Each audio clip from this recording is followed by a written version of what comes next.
Hello everyone, आज से हम एक नए टॉपिक की स्टार्टिंग करने जा रहे हैं जिसका नाम है सॉलिड स्टेट। आज हम उसके बेसिक इंट्रोडक्शन के बारे में बातें करेंगे। सॉलिड स्टेट क्या है, किस तरीके से वो दूसरी स्टेट्स ऑफ मैटर से डिफरेंशिएट करता है, कितने टाइप्स का होता है, उसके बारे में कंप्लीट डिस्कशन करेंगे। ठीक है, तो पूरे ध्यान से देखिएगा, ध्यान से समझिएगा, तभी उसके बाद में हमें सॉलिड स्टेट अच्छे से समझ में आएगा। ठीक है, दूसरी बात, अगर यदि आपको ये वीडियोज़ पसंद आ रही हैं तो प्लीज़ इसे लाइक, कमेंट और शेयर जरूर करें, और साथ में अगर यदि आपने चैनल अभी तक सब्सक्राइब नहीं किया तो प्लीज़ चैनल को सब्सक्राइब जरूर करें। ठीक है, तो हम स्टार्ट करते हैं इसका बेसिक इंट्रोडक्शन। अगर यदि मान लो सपोज करो मैं अपने सराउंडिंग में किसी भी चीज़ को देखने की कोशिश करता हूँ, अपने आसपास में किसी चीज़ को ढूंढने की कोशिश करूँ कि भाई मेरे आसपास में क्या क्या चीज़ें प्रेजेंट है, उसी को मैं नोटिस करता हूँ। क्या चीज़ें देखता हूँ, जहाँ पे मैं रह रहा हूँ, सबसे पहले तो आदमी वही चीज़ नोटिस करेगा ना जहाँ पे वो रह रहा है। अपने आसपास में तो वही है, तो रह किस में रहे, वो घर में रह रहे। ठीक है, इस घर को बनाए हुए 20 साल हो गए, 25 साल हो गए, बहुत सारा टाइम हो गया, लेकिन मैं देख रहा हूँ जो घर बना है वो मेरा उसी जगह पे है काफ़ी समय से। मुझे जहाँ पे मैं जहाँ पे छोड़, मैं मान लो कहीं भी मार्केट में घूमने गया, वापस आया तो घर वही मिला, और कहीं जा रहा हूँ तो मेरे को घर वही मिला। मतलब मैंने एक चीज़ नोटिस की, और वो ये कि घर अपनी पोजीशन पे फिक्स है, कांस्टेंट है, ये कहीं नहीं जा रहे, कहीं मूव नहीं कर रहे। दूसरी तरफ मैं चलता हूँ, मैंने कहा पानी, पानी है जो मेरे आसपास में खूब अच्छे तरीके से गांव में जोड़ भी देखे हैं हम, या बहुत सारे नाले भी चलते देखे हैं, ट्यूब जो वो ट्यूबवेल्स होते हैं वो भी चलते देखे। मैं देख रहा हूँ कि पानी है, जैसे मैंने उसको कहीं बिखेरा तो वो माइग्रेट करता है। पहली चीज़ तो वो एक जगह पे कांस्टेंट नहीं रुक रहा, वो चलने लग रहा है लगातार। मैंने जैसे बिखेरा वो कभी इधर जा रहा है, कभी उधर भाग रहा है, मतलब भागने लग रहा है। दूसरी कंडीशन में ये देखता हूँ कि अगर यदि मैं इस पानी को थोड़ी देर के लिए धूप में रख देता हूँ तो मैं देखूंगा वहां पे पानी गायब हो गया है, वाटर रिमूव। मुझे पता ही नहीं वहां पे पानी भी था, मुझे पता ही नहीं चलेगा कि वहां पे कुछ था। लेकिन मेरा घर तो 20 साल से वहीं पे, फिर भी वो वहीं पे था, वहीं पे है और वहीं पे आगे रहेगा। उस पर तो धूप का कोई असर ही नहीं हुआ, यहाँ पे हो गया। ऐसा क्या डिफरेंस हुआ? तीसरी चीज मैं ये देखूं जिसको मैं सिर्फ फील कर सकता हूं। जैसे मान लो मैं बाहर निकला घूमने के लिए, इंजॉय करने के लिए, और मेरे को पता चला हवा चल रही है, बहुत अच्छी अच्छी हवा चल रही है, मस्त हवा चल रही है, लेकिन मुझे कुछ दिखाई नहीं दे रहा है कहाँ पे, है कहाँ पे वो, मुझे कुछ दिख ही नहीं रहे। मतलब तीसरी कंडीशन जिसको मैं अपनी नेक्ड आइज से नहीं देख सकता हूँ, फील कर सकता हूँ, सिर्फ देख नहीं सकता, उसको महसूस कर सकता हूँ। मेरे को पता है कि भाई वहाँ पे है, लेकिन मुझे पता नहीं वो है कहाँ पे, आसपास में कहाँ है। बात क्लियर है? तो इस तरीके से मेरे पास में इन तीनों चीज़ों को नोटिस करता हूँ और मुझे एक चीज़ पता चलती है। और वो क्या चीज़ पता चलती है कि कोई भी कंपाउंड, कोई भी कंपोनेंट जो इस धरती पे प्रेजेंट है, उसकी 3 स्टेट्स होती हैं। कौन कौन सी? जिसको मैं बोलता हूँ सॉलिड। एक तो मेरी सॉलिड स्टेट है। दूसरी चीज़ अगर यदि मैं इसमें कुछ समझने की कोशिश करूँ तो दूसरी स्टेट है मेरी लिक्विड। और अगर मैं तीसरी इस कंपोनेंट को समझने की कोशिश करूं तो जिसको हम बोलते हैं गैसियस। तो मेरे पास में 3 टाइप की स्टेट्स ऑफ मैटर है जिनको मुझे ध्यान से देखना है, मुझे पढ़ना है सॉलिड स्टेट। तो पहले हम इनको डिफरेंस करके देखते हैं कि इन तीनों में ऐसे क्या क्या डिफरेंसेस हैं जो इसको तो एक जगह पे कांस्टेंट रख रहे हैं और इन दोनों को एक जगह पे कांस्टेंट नहीं रख रहे। ये कभी इधर है तो कभी उधर है, एक दिन हवा चल रही है, दूसरे दिन हवा नहीं चल रही है, बहुत गर्मी पड़ रही है। तो हम तीनों को समझने की कोशिश करते हैं, ऐसा क्या रीज़न है जिसके पीछे ये सब चलने लग रहा है, उसे ध्यान से समझते हैं। जैसे मान लो सपोज करो आप एक घर का एग्जाम्पल लेके चल रहे हो, इसी एग्जाम्पल को पकड़ के चलिए, आपको बहुत अच्छे से इसकी बातें समझ में आएंगी। क्या क्या चीज़ें समझ में आएंगी, देखो ध्यान से। मैं घर की बात करूँ तो घर किससे बना, इसकी मैं बेसिक यूनिट अगर मैं देखने की कोशिश करूँ, बेसिक यूनिट को समझने की कोशिश करूँ तो ये बना हुआ है ईंटों से, ये सबको पता है। अब ईंटें आई कहाँ से? तो वे आई है भट्ठे से। ईंटें कहाँ से आई है? भट्ठे से आई है। मैं बिल्कुल स्टार्टिंग से बात कर रहा हूँ कि जहाँ पे ईंटें बनने लग रही है और इन्होंने क्या किया, ईंटें बनाई और बना के इस तरीके से डाल दी। अब अगर यदि ये ईंटें बना के इस तरीके से डालने लग रहे हैं तो आप क्या करो, आप देखते रहो उनको लगातार। वो क्या करेंगे, ईंट उठा के ले जाएंगे, दूसरी जगह पे ले जाएंगे और उनको एक जगह पे ले जाके रख देंगे, एक अरेंजमेंट में बना के रख देंगे।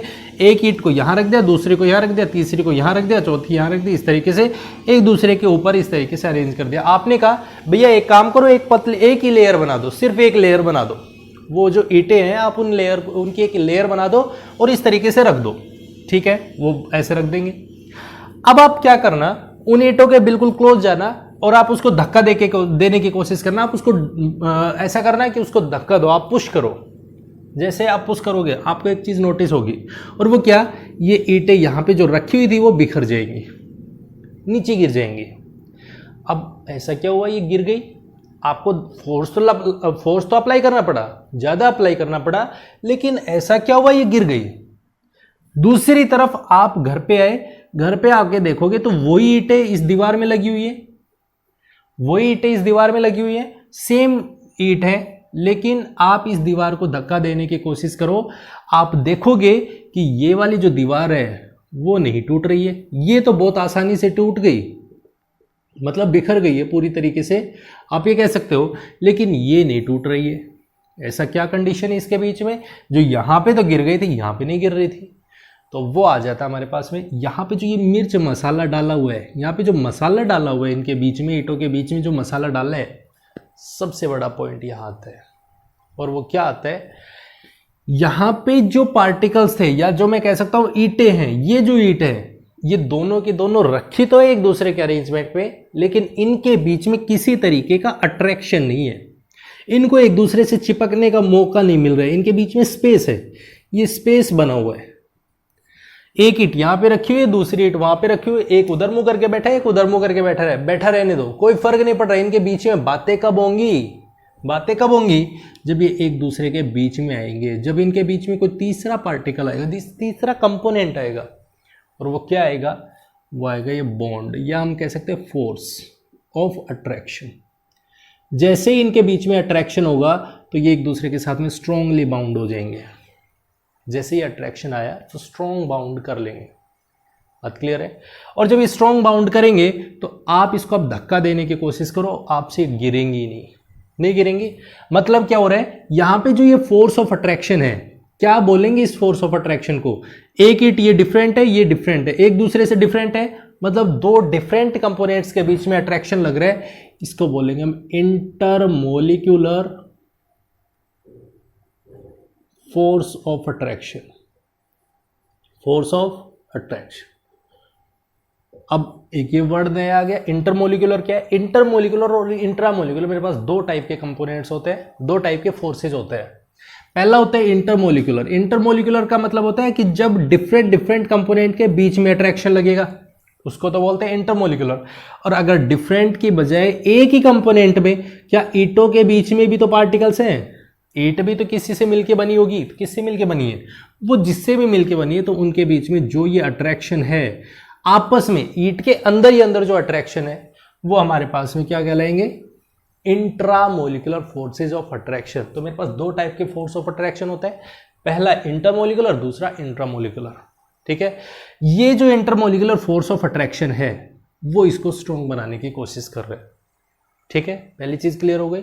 चलो ठीक है, अब मैंने इसकी एक दीवार बना दी, अब मैं इस दीवार को देख रहा हूं, नोटिस कर रहा हूं, ये एकदम सीधी है, स्ट्रेट है, मतलब मेरे को एक इसकी शेप पता चली, और वो शेप क्या पता चली कि ये एक स्ट्रेट पोजीशन में है। मान लो सपोज करो इसी के बगल में एक और दीवार लगा दो, तो मेरे को पता चलेगा ये एल शेप में बन गई, तीसरी शेप बना दो, चौथी दीवार बना दो, तो मेरे को पता चलेगा ऊपर और नीचे से जब मैं कवर कर दूंगा तो मुझे पता चलेगा ये क्यूब की शेप ले चुकी है, क्यूब बन चुका है। क्या मेरे को एक चीज डिफाइन हुई, क्या चीज डिफाइन हुई, मैंने इस क्यूब को उठाया और मैं दूसरी पोजीशन पे लेके जाऊंगा, दूसरी जगह पे ले जाऊंगा, तो भी मुझे वही क्यूब दिखेगा जो मैं वहां से उठा के लाया हूं, मतलब उस सेम शेप है। मतलब मैं ये कह सकता हूं इसकी डेफिनेट शेप मुझे नोटिस करने को मिलेगी, डेफिनेट शेप। ठीक है, चलो ठीक है, डेफिनेट शेप मुझे दिख गई है। अब मैं इस चीज में एक और चीज नोटिस करने की कोशिश करता हूं, इसी दीवार से जो मैंने ये रूम बनाया है, जो डेफिनेट शेप जो मैंने बनाई है, जो क्यूब बनाया है, इस क्यूब का मैं वॉल्यूम कैलकुलेट करने की कोशिश करता हूं। जैसे ही मैं इसका वॉल्यूम कैलकुलेट करूंगा तो मैं एक चीज नोटिस करूंगा, और वो क्या, मुझे उसका वॉल्यूम फिक्स मिलेगा। चाहे मैं इसमें पानी डालूं 500 ml, मतलब मैं ये कह रहा हूँ 500 लीटर का, ये कम, अगर यदि मैंने ये क्यों बनाया है 500 लीटर का है तो इसमें 500 लीटर पानी आ जाएगा, 500 लीटर पानी आ जाएगा, बहुत अच्छे से आएगा। अगर यदि मैं इसमें ये कहता हूँ 500 लीटर मैं पेट्रोल डालूं तो वो भी इसमें आ जाएगा। कुछ भी डालूं, मेरे पास में 500 कंपोनेंट इसमें आ सकते हैं, 500 लीटर कुछ भी डालूं, मतलब मेरे पास डेफिनेट इसका वॉल्यूम है, फिक्स है वो वॉल्यूम। बात क्लियर है? चाहे मैं इसमें दूध डालूं, कुछ भी डालूं, मेरे को वॉल्यूम इसका फिक्स मिल गया। अब मैं एक चीज नोटिस कर रहा हूं, बहुत टाइम हो चुका है इस दीवार को खड़े खड़े, बहुत टाइम हो गया। मतलब बहुत टाइम का मतलब है ये 20 साल हो गए हैं इस घर को बने हुए, 40 साल हो गए हैं, और मैं देख रहा हूँ इसके ऊपर धूप गिरने लग रही है, काफ़ी तेज़ भी धूप हुई, ठंड भी बहुत हुई है, इसमें बारिश भी बहुत हुई है, लेकिन ये एज इट इज़ है, मतलब ये फिक्स है, सेम है, जैसी पहले दिख रही थी वैसा ही है। मतलब थोड़ा बहुत चेंज आया लेकिन वैसी ही है। बात क्लियर है? अब इस पे टेम्परेचर का इफेक्ट इजीली नहीं पड़ रहा है। मैं इसके नीचे आग लगाऊं तो आग लगाऊंगा तो मुझे पता चलेगा, मैं बहुत दिनों, बहुत टाइम तक मैं इसको आग लगा रहा हूँ, हीटिंग कर रहा हूँ, लगातार हीटिंग कर रहा हूँ, तब जाके धीरे धीरे मेल्ट होना स्टार्ट हुई या पिघलनी स्टार्ट हुई। ठीक है, मतलब इसका जो मेल्टिंग पॉइंट है वो हाई है, हाई मेल्टिंग पॉइंट। बात क्लियर हो गई? इसका वॉल्यूम फिक्स है, ये कहीं चल रही है, कहीं मूव कर रही है, नहीं कर रही है। इसकी शेप फिक्स है, रिजिड कंपोनेंट है। बात क्लियर है? मुझे इसे तोड़ना पड़ेगा तो मुझे बहुत ज़्यादा फोर्स ऑफ, मतलब मेरे को इसके ऊपर बहुत ज़्यादा फोर्स अप्लाई करना पड़ेगा। अब एक और चीज़, अगर यदि मान लो सपोज करो मैं इस दीवार को ऊपर से दबाने की कोशिश करूं, मैं कहूं कि मैं भीम और बहुत तेज इसको दबाने की कोशिश करूं, तो मुझे पता चलेगा ये दीवार वैसी की वैसी खड़ी, इसके ऊपर कुछ भी इफेक्ट नहीं पड़ रहा। मैं चाहे कितना प्रेशर लगा दूं, कितना भी लगा दूं, नहीं पड़ रहा है। मतलब ये कंप्रेसिबल नहीं है, नॉन कंप्रेसिबल है। बात समझ में आई? एकदम क्लियर हो गया? नॉन कंप्रेसिबल है। क्लियर? तो ऐसी चीजें हमें यहां पे देखने को मिलती है एक कंपोनेंट में, जहां पे मैंने घर की बात की है। दूसरे केस में चलते हैं। दूसरे केस में कहां पे जा रहा हूं? जहां पे मैंने कहा पानी, पानी को हम लेके आए, पानी के बारे में मैं बात करने की कोशिश करूं तो जैसे मैं वाटर लेके आया, मैंने एक चीज नोटिस की।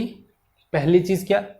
पहली चीज ये कि मैं इस पानी को अगर यदि मैं बिखेर देता हूं, जैसे मैंने फर्श पे बिखेरा, तो इसका कोई वॉल्यूम नहीं है। अगर यदि ये पहली चीज तो ये कि अगर यदि मैं उसको ग्लास में, पहले तो मैं उसको ग्लास में लेके आया तो उसने ग्लास की शेप ले रखी थी, वो इतनी हाइट में आ रहा था, इतनी बड़ी हाइट में, वो इतने से सरफेस में आ रहा था।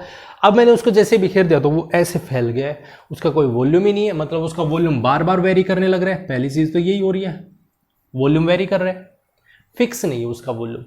दूसरी चीज ये, मैं उसको थोड़ी देर के लिए जब मैं रखूंगा, मैं उसको टेम्परेचर दूंगा, या मैं कह सकता हूं नॉर्मल टेम्परेचर पे पड़ा हुआ है, चाहे उसको थोड़ी धूप लगे, ठीक है, अगर मैं देखूंगा तो थोड़ी देर बाद में मुझे पता चलेगा वहां पे पानी गायब हो गया, रिमूव हो चुका है,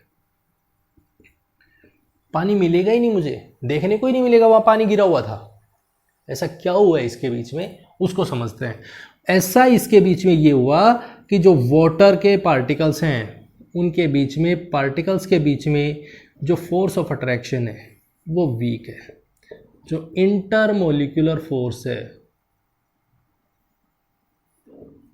वो वीक है as compare to solid state, as compare to solid state. Solid state की कंपैरिजन में इनके बीच में जो फोर्स ऑफ अट्रैक्शन है वो बहुत कम है, और बहुत कम है तो इसका मतलब हम इसको बहुत आसानी से रिमूव कर सकते हैं। मुझे पता चलेगा यहाँ पे पानी जो पड़ा हुआ था वो रिमूव हो गया है। डेफिनेट उसका वॉल्यूम नहीं है, डेफिनेट उसकी शेप नहीं है, और इनका मेल्टिंग पॉइंट भी, या हम ये कह सकते हैं बॉइलिंग पॉइंट, मेल्टिंग पॉइंट कुछ भी ले सकते हो, बॉइलिंग पॉइंट भी इनका क्या है, क्या है इनका, वो बहुत ही कम है एज कंपेयर टू, किसकी कंपैरिजन में, सॉलिड स्टेट्स। तो इस तरीके से डिफरेंशिएट होते हैं। चलो ठीक है, ये बात भी क्लियर हो गई, इसके बारे में मुझे पता चल गया। अब अगर यदि मैं इसको दूसरे टर्म में डिफाइन करूं, जो मेरे पास में गैसियस स्टेट है उससे कंपेयर करूं, तो गैस के पार्टिकल्स में क्या किसी भी तरीके का कोई भी इंटरेक्शन है? नहीं है। क्यों नहीं है? क्योंकि गैस का पार्टिकल एक इधर से आया, दूसरा इधर से आया, निकल गए, चले गए, पता नहीं कहाँ चले गए, मुझे दिख ही नहीं रहे हैं, मुझे पता ही नहीं चल रहा है कि वो है यहाँ पे।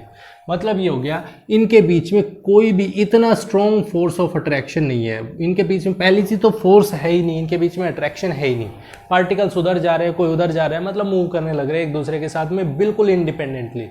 कोई अट्रैक्शन नहीं है। अगर अट्रैक्शन होता तो गैस सारी इकट्ठी होती, नीचे बैठ जाती। बात क्लियर है? तो मतलब उनमें फोर्स ऑफ अट्रैक्शन नहीं है, कोई डेफिनेट शेप नहीं है, उनका वॉल्यूम नहीं है, डेंसिटी उनकी बहुत लो है as compare to solid state. इनकी डेंसिटी बहुत ज़्यादा है। अगर यदि मैं जब इनमें फोर्स ऑफ अट्रैक्शन नहीं है तो मेरे को पार्टिकल्स को डिसोसिएट करना बहुत आसान होगा। मतलब इनका मेल्टिंग पॉइंट, बॉइलिंग पॉइंट अगर यदि मैं लेता हूँ तो इनको मैं बहुत आसानी से हीटिंग करूँगा तो ये गैस रुकेगी नहीं, मेरे को बॉन्ड तोड़ना बहुत आसान रहेगा। ठीक है, इस तरीके से मेरे पास तीन जो यहाँ पे स्टेट्स ऑफ मैटर पढ़ने को मिलती हैं वो यहीं पढ़ने को मिलती है, सॉलिड, लिक्विड और गैस।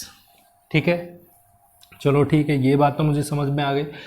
अब हम जो कंप्लीट डिस्कशन करेंगे वो हम कंप्लीट डिस्कशन करेंगे सॉलिड स्टेट्स के बारे में। जितना भी पढ़ेंगे वो सॉलिड स्टेट को पढ़ने की कोशिश करेंगे, समझने की कोशिश करेंगे सॉलिड स्टेट होते क्या है। ठीक है, उनकी प्रॉपर्टीज हमने देख ली हैं अच्छे से। अगर यदि आपको गैसीय स्टेट और वो पढ़ना है तो आप 11th में पढ़ते हो, उनको हम बाद में डिस्कस करेंगे। गैसीय स्टेट क्या होता है, किस तरीके से होता है, उसको भी क्लियर डिफाइन करेंगे। सॉलिड स्टेट क्या है, किस तरीके से हम इसको डिफाइन करते हैं, वो हमने देख लिया है। सबसे पहली चीज हम इसको समझते हैं, इसके टाइप्स कितने हैं। टाइप्स कितने हैं, अब ये चीज तो हम एक चीज नोटिस कर रहे हैं। आप एक एग्जांपल लेके चल सकते हो। आप दो कंपोनेंट ले लीजिए, जैसे आप घर में देखते हो सिंपल सा NaCl और दूसरा आप देखते हो रबड़। आप ये दो चीजें आप अपने घरों में देखते हो, नॉर्मल देखते हो, दोनों के दोनों सॉलिड है, दोनों के दोनों सॉलिड है, रबड़ भी और NaCl भी। ठीक है, आप रबड़ को भी पटक दो, यहाँ पे देखोगे रबड़ वहीं पे पड़ा हुआ है। आप सॉल्ट को पटक दो, आप यहाँ पे आप नॉर्मली देखोगे सॉल्ट एज इट इज पड़ा हुआ है। ठीक है, एक कंटेनर में पड़ा हुआ है, वहाँ पे रखा हुआ है, चाहे कभी तक रखे रखो वो वहीं पे रहेगा, इसको रखे रखो वहीं पे रहेगा। ठीक है, अब एक चीज नोटिस करें, इन दोनों में, दोनों के बीच में क्या डिफरेंस है। मैं सॉल्ट को खींचने की कोशिश करता हूं, स्ट्रेच करता हूं, तो मुझे पता चलेगा कि ये नॉन स्ट्रेचेबल है, खींच नहीं सकता हूं मैं, NaCl को नहीं खींच सकता हूं। क्लियर? लेकिन मैं रबड़ को खींचने की कोशिश कर रहा हूं, ये बहुत आराम से खींचने लग रहे हैं, ये स्ट्रेचेबल है, ये एक खींच भी रहा है, वापस भी जा रहा है, खींच रहा है, वापस जा रहा है, वापस अपनी पोजीशन को रिगेन कर रहा है। इन दोनों में ऐसा क्या डिफरेंस है कि जिसकी वजह से ये प्रॉपर्टीज को फॉलो कर रही है, क्या है ये चीज? तो हम यहाँ पे दो टाइप की जो सॉलिड स्टेट के टाइप्स है वो दो पढ़ते हैं। पहली जिसको हम बोलते हैं क्रिस्टलाइन सॉलिड, और जहां पे दूसरी वो कौन सी है, अमोर्फस सॉलिड्स। क्या होते हैं अमोर्फस सॉलिड्स, क्या होते हैं क्रिस्टलाइन सॉलिड, इन दोनों के बारे में पढ़ने की कोशिश करते हैं, समझने की कोशिश करते हैं। ठीक है, जैसे मान लो सपोज करो मैं कह रहा हूं मैं फॉरेन गया तो मैंने वहां पे एक रूल देखा, मैं यहाँ पे, क्योंकि भाई जहाँ पे रह रहे हैं उसका कंपैरिजन हम दूसरे से तो कर ही सकते हैं, बहुत आराम से कर सकते हैं। हम फॉरेन घूमने गए, ठीक है, मान लेते जा क्या रहे फॉरेन घूमने के लिए, सपोज कर रहे हैं क्या जा रहे हैं, ठीक है, ऐसा मान रहे हम। वहां पे मैंने एक लॉ देखा, और वो लॉ ये देखा कि अगर आप किसी भी लाइन में खड़े हो, आप किसी भी विंडो पे कोई काम करवाने जा रहे हो, कहीं भी काम करवाने जा रहे हो, तो आपको एक लॉ फॉलो करना पड़ेगा, और वो लॉ ये होगा कि एक पहले मेल खड़ा है तो उसके बाद फीमेल खड़ी होगी, अगर फीमेल खड़ी होगी तो उसके बाद में फिर मेल खड़ा होगा, फिर उसके बाद में फीमेल खड़ी होगी। इस तरीके से मेल फीमेल मेल फीमेल फिर मेल, इस तरीके से खड़ा होगा। दूसरी लाइन बनेगी, उसमें अगर मेल खड़ा हुआ है पहले तो फीमेल खड़ी होगी, फिर उसके बाद मेल खड़ा होगा, फिर उसके बाद में फीमेल खड़ी होगी, फिर उसके बाद में मेल, फिर उसके बाद फीमेल, इस तरीके से खड़े होंगे। सिमिलर तरीके से आप नीचे चलोगे तो फिर मेल, फिर फीमेल, फिर उसके बाद में मेल, फिर उसके बाद में फीमेल, फिर उसके बाद में मेल। मतलब आप एक अरेंजमेंट देखोगे, आप वहां पे देखोगे कि ये लॉ वहां पे चलता है, बड़ी दूर तक लाइन लग जाती है, लेकिन आपको एक ही पैटर्न दिखाई देता है, और वो ये कि वो रूल को कंप्लीट अच्छे तरीके से फॉलो कर रहे हैं जो उनका लॉ बना हुआ है। आप मेल देखोगे, फीमेल, मेल फीमेल, आप दूर से खड़े होकर नोटिस करने लग रहे हो, मेल खड़ा है, फिर फीमेल खड़ा है, मेल खड़ा है, फीमेल खड़ा है। मतलब यहां पे तो एक कानून चल रहा है, कानून बना हुआ है कि भाई ये सब एक पर्टिकुलर अरेंजमेंट में खड़े हुए हैं, दूर तक लाइन लगी हुई है, लेकिन आप एक ही चीज नोटिस करोगे, और वो क्या चीज, मेल फिर female, male female, male female, इस तरीके से। वही आप अपने इंडिया में आ जाते हैं और वहां पे एक चीज नोटिस करते हैं, कानून तो यहां पे भी है कि भाई आप इस तरीके से खड़े होगे, एक लाइन बनाओगे, वो आप एक पर्टिकुलर अरेंजमेंट का रखोगे, लेकिन भाई कोई किसी को डिस्टर्ब नहीं करेगा। लेकिन यहाँ पे क्या होता है, विंडो के बाहर लाइन लगी होती है, कोई भी विंडो इसके बाहर में लाइन लगी हुई इस तरीके से, क्या भाई मेरा काम करवा दे, आदमी खड़ा है, ठीक है। ऑर्डर क्या बना हुआ था कि भाई मेल फीमेल इस तरीके से खड़ा होना है, इस तरीके से खड़ा होना है। अब हुआ क्या ऐसा, यहाँ पे एक और बाहर से एक बंदा आया, मैडम आप साइड में हो जाओ, मेरे को करवाने दो, मेरे को अपना काम करवाने दो। भैया हम लाइन में खड़े तो हैं, बोले अरे रुको यार, आप रुको 1 मिनट, मैडम मेरे को तो सिर्फ 1 ही मिनट लगेगी, आप 2 मिनट रुक जाओ, ठीक है। ये भी काम करवा रहे, ये बीच में आ गया, कभी ये आगे फीमेल खड़ी है तो बीच में कभी फीमेल और आ गई, एक और फीमेल आ गई, ऐसी आ गई कोई बिल्कुल सरफर है कि हाँ भाई ये लो, एक सरफिरा आदमी आ गया, वो कह दे कि ना भी मैं खड़ा हूँगा। मतलब उनके बीच में कोई भी एक पर्टिकुलर अरेंजमेंट नहीं है। किसी जगह पे तो वो क्या कर रहे हैं, एक ऑर्डर को फॉलो कर रहे हैं और दूसरी जगह पे वो ऑर्डर को फॉलो नहीं कर रहे हैं। मतलब क्या मैं एक चीज नोटिस करूं, इसमें क्या चीज मुझे देखने को मिल रही है, यहां पे मेरे को देखने को मिल रहा है इसमें पर्टिकुलर अरेंजमेंट है, जिसको मैं बहुत आराम से समझ सकता हूं। पर्टिकुलर अरेंजमेंट है, मुझे देखने को मिल रहा है, नोटिस हो रहा है कि भाई यहाँ पे लोग जो खड़े हैं वो बहुत आराम से एक ऑर्डर बना के खड़े हुए हैं। और ये ऑर्डर कितनी दूर तक चल रहा है, तो ये लॉन्ग रेंज ऑर्डर चल रहा है, लॉन्ग ऑर्डर चल रहा है, बहुत दूर तक, काफी लंबी दूर तक चल रहा है, लंबी लाइनें बनी हुई है, लेकिन यही ऑर्डर चल रहा है, ठीक है। दूसरी तरफ आते हैं, यहां पे क्या ऑर्डर चल रहा है, नहीं चल रहा है। पर्टिकुलर अरेंजमेंट है, नहीं है, कोई पर्टिकुलर अरेंजमेंट नहीं है, नहीं है। क्या इसके बीच में लॉन्ग ऑर्डर है, नहीं है, यहां पे शॉर्ट ऑर्डर है। भाई थोड़ी सी दूर में बना तो बना, थोड़ी सी दूर में बना तो बना, लेकिन वहां पे आगे चल के ये ऑर्डर फॉलो नहीं होगा, बीच में कभी कोई आ गया, कभी कोई आ गया, ठीक है। उसके बाद मैं तीसरी कंडीशन पे आऊं, तो मैं यहां पे ये कहूं, मान लो मेरे को यहां से जाना है, बीचों बीच यहां से निकलना है, मुझे इसके बीचों बीच यहां से निकलना है, इसके साथ में मुझे यहां से जाना है, दूसरी तरफ जाना है। मैंने कहा भैया प्लीज थोड़ा सा साइड होगा, थोड़े से साइड हो जाओ, मेरे को उधर निकलना है, आ जाओ। तो मैं यहां से क्या देखूंगा, male female, male female, male female, इस तरीके से मैं निकल जाऊंगा। मुझे बहुत आराम से निकलने में हेल्प हो जाएगी, मुझे कोई भी प्रॉब्लम नहीं आएगी, किसी तरीके का कोई डिस्टर्बेंस नहीं हुआ। अगर मैं दूसरी कंडीशन को फॉलो करने की कोशिश करता हूं, तो मैं जैसे यहां आया, मैंने देखा एक फीमेल आ गई, अरे नहीं मुझे तो मेल के साइड से निकलना है। दूसरी तरफ चलता हूं, इधर मैंने देखा फीमेल, मुझे यहां से निकला।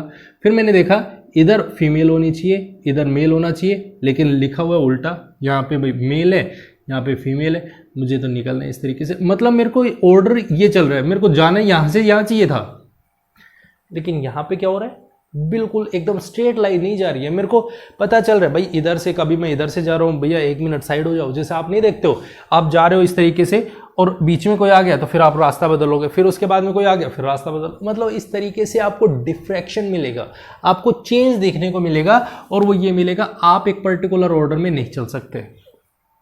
बात क्लियर है, इतनी बात समझ में आई, इतनी बात समझ में आई। अब एक चीज ये और देखो, जब इसका काम होगा तभी तो ये आगे आएगा, इसका काम होगा तो आगे आएगा। मतलब मेरे को क्या देखने को मिलेगा, इनके बीच में जो अट्रैक्शन है वो भी स्ट्रॉन्ग मिलेगा, मुझे बहुत अच्छा देखने को मिलेगा यहाँ पे फोर्स, कि भाई ये आराम से एक दूसरे के साथ में अरेंजमेंट है, मुझे इसको तोड़ना है। कैसे तोड़ो, मैं दूसरे किसी और बंदे को लेके आता हूँ, यहाँ बीच में घुसेड़ने की कोशिश करूँ तो घुसड़ जाएगा, नहीं जाएगा, जाएगा ही नहीं अंदर। क्यों नहीं जाएगा, क्योंकि यहाँ पे कानून बना हुआ है कि भैया आपको ऐसे ही खड़ा होना है, आप एक पर्टिकुलर ऑर्डर में ही आओगे। बात क्लियर है, बात क्लियर हो गई। सिमिलर फंडा हमारे पास में अमोर्फस और क्रिस्टलाइन सॉलिड्स के लिए होते हैं। क्या होते हैं अमोर्फस सॉलिड्स और क्रिस्टलाइन सॉलिड, अगर आपको ये स्टोरी समझ आ गई तो आप बहुत आराम से आप ये कह सकते हो आपने इसमें क्या क्या कॉन्सेप्ट्स हैं अमोर्फस के और क्रिस्टलाइन के, आराम से आप इसको समझ सकते हो। जैसे मान लो सपोज करो क्रिस्टलाइन सॉलिड्स क्या होते हैं, मैं यहाँ पे साथ साथ में इसमें डिफ्रेंशिएट करने की कोशिश करूंगा, मेंशन करने की कोशिश करूंगा, क्रिस्टलाइन एंड अमोर्फस। ठीक है, क्या होते हैं ध्यान से समझना है। क्रिस्टलाइन सॉलिड्स कौन से होते हैं, जिनके अंदर एक पर्टिकुलर अरेंजमेंट होता है। पर्टिकुलर अरेंजमेंट होने का मतलब क्या है, पर्टिकुलर अरेंजमेंट, अब वो कहाँ होगा, वो वहाँ पे होगा जहाँ पे मेरे पास में ए के बाद में कौन आएगा, बी आएगा, बी के बाद कौन आएगा, ए आएगा। मतलब मेरे को ये चीज़ देखने को मिलेगी, ए के बाद में बी आएगा, बी के बाद में ए आएगा, ए के बाद में बी आएगा, ए आएगा। इस तरीके से जुड़े हुए ये बॉन्ड बने हुए हैं। वापस चलते हैं तो ए के बाद में बी आएगा, बी के बाद ए आएगा, ए के बाद में बी आएगा, बी के बाद में ए आएगा, बी आएगा। मतलब यहाँ पे इस तरीके का एक पर्टिकुलर अरेंजमेंट चलेगा, लगातार चलेगा, लगातार। मुझे कोई डिस्टरबेंस नहीं होगी इसे पहचानने में कि हाँ भाई ये कुछ ऐसा है, बी ए बी ए, इस तरीके से। ठीक है, ये हो गया ये। वहीं मैं दूसरी तरफ चलता हूं अमोर्फस के केस में, तो वहां पे कोई भी एक पर्टिकुलर अरेंजमेंट नहीं दिखेगा, नॉन पर्टिकुलर अरेंजमेंट। मतलब ए के बाद है बी आ गया, चलो ठीक है आ गया, लेकिन फिर ए आ गया, ठीक है, फिर ए आ गया, ठीक है, बी आ गया। दूसरे केस में आता हूं, मेरे को यहां पे दिखना चाहिए था बी, ए दिख रहे, यहां पे भी ए दिख रहे, यहां पे बी दिख रहे, बी दिख रहे, बी दिख रहे, ऐसा दिख रहे, चलो ठीक है भाई, ये भी कोई बात नहीं है। इसके नीचे आ जाओ, बी दिखा, ए दिखा, ए बी बी बी, ये दिख गए, लो भाई इस तरीके से आ गए। मतलब मेरे को एक पर्टिकुलर जहाँ पे अरेंजमेंट दिखना चाहिए था, मिलना चाहिए था, वो उस टाइप का अरेंजमेंट नहीं है। मेरे को जैसा दिखना चाहिए था या मिलना चाहिए था वैसा कोई एक पर्टिकुलर अरेंजमेंट वहाँ पे फिक्स नहीं है, फिक्स नहीं है। अब फिक्स नहीं है तो ऐसे कंपोनेंट्स को हम अमोर्फस कंपोनेंट बोलते हैं। ठीक है, दूसरे स्टेप पे आते हैं। पहला तो ये हो गया पर्टिकुलर अरेंजमेंट, ठीक है। दूसरा कंपोनेंट क्या, मुझे ये कितनी दूर तक दिखाई देगा, ये ऑर्डर कितनी दूर तक दिखाई देगा, तो मैं कहूँगा मुझे बहुत दूर तक इसका ऑर्डर दिखाई देगा, काफ़ी लंबे दूर तक मैं देखूंगा तो मुझे ऐसा ही ऑर्डर देखने को मिलेगा। ठीक है, जब मैं ऐसा ऑर्डर देखूंगा तो मैं उसको डिफाइन नहीं कर सकता हूं कि मुझे कितनी दूर दिखा है, मैं उसको एक ही टर्म में मेंशन करूंगा, long range order, long range order. मैं इसको ये कह सकता हूं। क्या यहां पे ऐसा है, देखो ये यहां से यहां तक चला, यहां पे भी चला, लेकिन उसके बाद नहीं चला, ए बीच में डिफ्रैक्शन आ गया, बीच में चेंज आ गया, चलो ठीक है। मेरे को यहां भी दिखा लेकिन आगे नहीं है कहीं भी, मुझे यहाँ पे दिखा A B B A B A B, लेकिन आगे नहीं है। मतलब मेरे को ये क्या कहाँ का दिख रहा है, बहुत छोटी छोटी दूरी पे दिख रहा है। मतलब मेरे को ये कहने को मिल सकता है शॉर्ट रेंज ऑर्डर है, यहाँ पे शॉर्ट रेंज ऑर्डर। ठीक है, चलो ठीक है, ये बात भी क्लियर होगी। अगर यदि मैं इस कंपोनेंट को समझने की कोशिश करूं, मेरे को दूर से देखने को मिलेगा, तो मुझे क्या समझ में आएगा, मुझे एक चीज समझ में आई, ये जो लेयर बनी उसके नीचे दूसरी लेयर बनी, उसके नीचे तीसरी लेयर बनी, एक होमोजीनियस टाइप की कंपोनेंट दिखेगा। होमोजीनियस, होमोजीनियस कैसे, देखो ध्यान से, होमोजीनियस कैसे हुआ भाई, होमोजीनियस ये हुआ ए के बाद बी आया, बी के बाद ए आया, फिर बी आया, फिर ए आया। सिमिलर तरीके से ए के बाद बी ही आ रहा है। मतलब हमने पीछे एक सॉल्यूशन पढ़ा, सॉल्यूशन चैप्टर में हमने पढ़ा एक ट्रू वर्ड पढ़ा, ट्रू सॉल्यूशंस होते हैं। ट्रू सॉल्यूशंस क्या होते हैं, वो होमोजेनियस सॉल्यूशंस ही होते हैं। तो ऐसा ही सिमिलर हम यहाँ पे देखते हैं कि ये ट्रू सॉलिड्स होते हैं, ट्रू सॉलिड्स फिक्स होते हैं। इसके बाद में अरेंजमेंट होगा वो पर्टिकुलर होगा। ठीक है, सिमिलर तरीके से अगर यदि हम यहाँ पर देखने की कोशिश करें, यहाँ पे समझने की कोशिश करें, तो क्या ये ट्रू सॉलिड्स होंगे, नहीं होंगे। तो फिर ये कैसे होंगे, तो फिर हम ये कहेंगे ये फेक होंगे। फेक वर्ड को हम किससे इंडिकेट करते हैं, जैसे हमने केमिकल काइनेटिक्स में एक वर्ड पढ़ा, pseudo first order reaction. Pseudo का मतलब क्या होता है, सूडो का मतलब होता है फेक। सूडो मतलब जिसको हम कह नहीं सकते, डिफाइन नहीं कर सकते, एग्जैक्ट नहीं कह सकते कि भाई यही होगा। ठीक है, जैसे आप इसको समझ सकते हो, आप ये कह सकते हो, जैसे मान लो सपोज करो आप एक शीशे को घर की दीवार में, अगर यदि आपने देखा होगा कहीं भी, बहुत सारी बहुत पुरानी, जैसे 40 साल 50 साल 60 साल ऐसे पुरानी, 100 साल पुरानी किसी भी ऐसे बिल्डिंग में देखना जहाँ पे शीशे लगे हुए हैं, और उसके शीशे को ध्यान से देखना, समझने की कोशिश करना। आप क्या देखोगे, उसके बीच का जो एरिया है, बीच का जो सरफेस है वो बहुत पतला हो चुका है, लेकिन जब आप नीचे देखोगे, नीचे के एरिया को देखोगे, तो आपको देखने को मिलेगा कि वो जो सरफेस है उसका मोटा हो चुका है, नीचे से मोटा है, बीच में पतला है। इसका रीजन क्या है, पहले तो हम जब शीशा लेके आए थे उसकी शेप बिल्कुल एज इट इज, बिल्कुल एकदम सेम था, ऊपर से नीचे तक वो कंप्लीट था। लेकिन यहाँ पे क्या हुआ ऐसा, यहाँ पे हुआ कुछ ऐसा कि यहाँ पे माइग्रेशन होने की टेंडेंसी हुई, डिसोसिएशन होना स्टार्ट हुआ। यहाँ से क्या हुआ, ये यहाँ से चलना स्टार्ट हुआ और नीचे की तरफ आने लगा। इसी को हम बोल देते हैं सूडो कूलिंग या सुपर कूल्ड सॉलिड्स भी बोल देते हैं। अमोर्फस सॉलिड्स को सूडो सॉलिड्स भी बोल देते हैं, सुपर कूल्ड सॉलिड भी बोल देते हैं, इसको ये भी हम बोलते हैं। इसका रीज़न यही है क्योंकि ये यहाँ से चलना स्टार्ट कर देते हैं, मूव करते हैं, और इनकी टेंडेंसी है वो नीचे की तरफ, क्योंकि जब इन पे लगातार हीटिंग होती है तो ये डिसोसिएशन होना स्टार्ट होता है और माइग्रेट करना स्टार्ट करते हैं। ठीक है, नीचे की तरफ कलेक्शन होना स्टार्ट होगा। उसके बाद अगर हम चले, मान लो मेरे को इसको तोड़ना है, मैं इसे डिसोसिएट कर रहा हूँ, या मैं एक चाकू लेके आया, मैं इसको काटने की कोशिश करूँ। मैं जैसे इसको काटूंगा तो ए बॉन्ड के बाद बी बॉन्ड आया, बी बॉन्ड के बाद ए बॉन्ड आया, ये आराम से कट गया, आराम से कट गया, कट गया। मेरे को ये काटना है, मुझे काटने में आसानी होगी, बिल्कुल होगी। मैं इसको काट सकता हूँ। कैसा कटेगा, कैसा कटेगा, बिल्कुल एकदम सीधा कट आएगा, बहुत आराम से मैं इसको काट सकता हूँ, काट सकता हूँ। क्यों काट सकता हूँ, क्योंकि मेरे को ए बॉन्ड के बाद में बी बॉन्ड मिल रहा है, बी बॉन्ड के बाद ए बॉन्ड मिल रहा है, ए बॉन्ड के बाद ए बी का ही बॉन्ड मिल रहा है, और मुझे बहुत आसानी होगी इसको काटने में। और काटने में आसानी होगी तो मेरे को जो स्लाइस कट होगा वो बहुत ही सिंपल होगा, जिसमें एकदम प्लेन कट मिलेगा मुझे देखने को, प्लेन कट।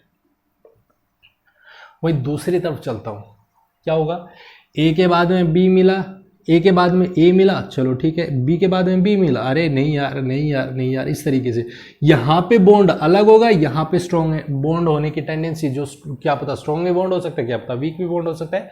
तो मुझे यहाँ पे डिफ्रैक्शन देखने को मिलेगा, मतलब मेरे को कभी भी इसका कट एकदम सीधा नहीं देखने को मिलेगा। यहाँ पे यू टेढ़ा टेढ़ा इस तरीके से मुझे तिरछा कट मिलेगा, एकदम स्लाइस कट, एकदम सीधा कट नहीं मिलेगा।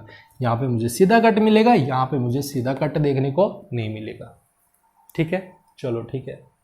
उसके बाद अगर इन्हें मैं चलूँ, इसको समझाने की कोशिश करूँ, मेरे को एक वर्ड आता है इसमें जो समझाए, एनिसोट्रॉपी एंड आइसोट्रॉपी क्या होता है। तो ध्यान देने, क्रिस्टलाइन सॉलिड सबसे इंपॉर्टेंट पॉइंट बनता है, सबसे इंपॉर्टेंट, बार बार पूछा जाता है। क्रिस्टलाइन सॉलिड्स एनिसोट्रॉपी होते हैं, एनिसोट्रॉपिक। बहुत ध्यान से समझना है इस पॉइंट को, बहुत ध्यान से समझना, आराम से समझना है। और जो अमोर्फस सॉलिड्स होते हैं वो आइसोट्रॉपिक होते हैं। देखो बहुत कॉमन सी चीज है, आपको देखने में इस वर्ड को बिल्कुल अपोजिशन लग रहा होगा। वो ये भाई, यहां पे क्या हो रहा है, सेम पैटर्न फॉलो हो रहा है, सेम पैटर्न फॉलो हो रहा है, तो इसका मतलब क्या है कि इसकी प्रॉपर्टी सेम होंगी, ऐसा ही लग रहा है हमें। लेकिन यहाँ पे यही बात की एक डिफरेंस आता है, और वो डिफरेंस क्या आता है, वो डिफरेंस ये आता है कि जो क्रिस्टलाइन सॉलिड्स होते हैं वो एनिसोट्रॉपिक होते हैं, और जो अमोर्फस होते हैं वो आइसोट्रॉपिक होते हैं। आप इस तरीके से भी याद रख सकते हो, ए के साथ में आई आएगा, और जो यहाँ पे ए के साथ में सी आएगा, या आप ये कह सकते हो सी के साथ में ए आएगा। अपोजिट है, अदरवाइज डबल ए भी हो सकता था। ठीक है, अपोजिट है, क्रिस्टलाइन के साथ एनिसोट्रॉपिक, अमोर्फस के साथ में आइसोट्रॉपिक। ठीक है, कैसे होते हैं, किस तरीके से समझ सकते हो आप इसको, देखो ध्यान से समझने की कोशिश करना, ध्यान से पढ़ना है। आइसो वर्ड का मतलब क्या होता है, आइसो का मतलब होता है सेम, ठीक है, सेम। और ट्रॉपिक का मतलब होता है कि प्रॉपर्टीज, चाहे वो प्रॉपर्टीज रिफ्रैक्टिव इंडेक्स की हो, चाहे वो डायफ्रैक्शन की हो, चाहे वो किसी भी चीज की हो, जो भी प्रॉपर्टीज होंगी वो सेम होंगी। एनिसो, एनिसो का मतलब होता है डिफरेंट, डिफरेंट। ट्रॉपिक, ट्रॉपिक का मतलब प्रॉपर्टीज, अगर प्रॉपर्टीज डिफरेंट है। अब ये चीजें हम बहुत अच्छे से नोटिस करते हैं छोटे लेवल पे, या जैसे हम स्टीरियो केमिस्ट्री पढ़ते हैं, वहां पे आपको अच्छे से समझ में आएगा कि ये होता किस तरीके से। देखो ध्यान से, अगर यदि मान लो मैं इसके बीचों बीच एक लाइट को पास करवाऊं, बीचों बीच एक लाइट को पास करवाऊं, तो मुझे एक चीज देखने को मिलेगी, इस ए के बाद में बी आया, ए आया, ये तो कट गए, ठीक है, ये बीचों बीच कट गए, ठीक है। अब मैं इसके ऊपर क्या चीज देख रहा हूं, मैं देख रहा हूं यहां पे बी है, यहां पे ए है, यहां पे मैं इसके ऊपर चलूं तो ए के बाद बी, इसके नीचे चलूंगा तो यहां पे ए, इस तरीके से मुझे देखने को मिलेगा। मतलब इसको समझने की कोशिश करना, इसके नीचे जब मैं यहां से लाइट पास करता हूं तो इस सर्कल के नीचे, यहां पे तो बी है, इसके नीचे ए देखने को मिलता है, इसके नीचे बी देखने को मिलते हैं, कुछ इस तरीके का एक पैटर्न बनता है, मतलब डिफरेंट होता है। यहां पे अरेंजमेंट अलग होगा, नीचे अरेंजमेंट अलग होगा। दूसरे केस में चलूंगा जब मैं अमोर्फस क्रिस्टल्स की बात करता हूं, अमोर्फस सॉलिड्स की बात करता हूं, तो उसमें ये जो प्रॉपर्टी रखने वाले कंपोनेंट्स हैं वो सिमिलर टाइप की प्रॉपर्टीज रखते हैं, सिमिलर प्रॉपर्टीज रखते हैं। जैसे यहां पे है उसका बिल्कुल अपोजिट। यहां पे तो मुझे क्या मिलेगा, ए के बाद में बी दिख रहा है, बी के बाद में ए दिख रहा है। अगर यदि वो बॉन्ड टूटेगा तो बॉन्ड में क्या होगा, अगर ए और बी के बीच में बॉन्ड टूटा तो मैं क्या कहूंगा, इधर तो ए है इधर बी है, मतलब ये दोनों आपस में एक दूसरे की प्रॉपर्टीज डिफरेंट रखेंगे। आप ऐसा समझ सकते हो, ठीक है। जब बॉन्ड बीच से टूट के जाएगा तो आपको यही चीज देखने को मिलेगी। जैसे मान लो मैंने यहां से तोड़ा, मान लेते हैं यहां से तोड़ा, यहां से लाइट मैंने पास करवाई, मैं यहां से क्या देख रहा हूं, इधर तो मेरा बी है, इधर मेरा ए है, इधर मेरा ए है, इधर बी है, इधर ए है, इधर बी है, मतलब दोनों तरफ डिफरेंट है, पैटर्न डिफरेंट है। ये हाफ पार्ट इधर हुआ, इधर हाफ पार्ट हुआ, इधर अलग प्रॉपर्टी रखने वाले कंपोनेंट आए, इधर डिफरेंट प्रॉपर्टीज। तो मतलब ये हो गया क्रिस्टलाइन सॉलिड्स जो होते हैं वो कैसे होते हैं, एनिसोट्रॉपिक। अमोर्फस सॉलिड्स होते हैं आइसोट्रॉपिक होते हैं, उनके बीच में सेम प्रॉपर्टी होती है, क्योंकि जहाँ से वो कट के जाएंगे वो लाइट जाएगी, वहाँ से पैटर्न सेम बनेगा। बात क्लियर है। एग्जाम्पल आप देख सकते हो, इसका एग्जाम्पल क्या होगा, स्टार्टिंग में बोला था मैंने रबड़, बहुत अच्छा एग्जाम्पल है इसका। एग्जाम्पल देख सकते हो आप, इसका क्या बोला था शुरू में, NaCl, इसका बहुत अच्छा एग्जाम्पल देख सकते हो। ग्लास होते हैं, ग्लास भी बहुत अच्छा एग्जाम्पल होता है। मतलब इस तरीके के आप एग्जाम्पल्स मेंशन कर सकते हो, दोनों के बीच में डिफरेंसेस को भी मेंशन कर सकते हो। क्या क्रिस्टलाइन सॉलिड्स होते हैं, क्या अमोर्फस सॉलिड्स होते हैं, बहुत अच्छे से समझ आ गया होगा। ये दोनों टाइप्स बहुत इंपॉर्टेंट है, ठीक है। तो ये था हमारा बेसिक इंट्रोडक्शन ऑफ सॉलिड। किस तरीके से इनको आगे क्लासीफाई करते हैं उनको भी हम आगे नेक्स्ट वीडियो में अच्छे से पढ़ेंगे, ठीक है। तो आई होप आप लोगों को लेक्चर पसंद आया होगा। अगर पसंद आए तो इसे लाइक, कमेंट और शेयर जरूर करें, और साथ में अगर चैनल को सब्सक्राइब नहीं किया है तो प्लीज़ चैनल को सब्सक्राइब जरूर करें। Thank you very much and have a nice day.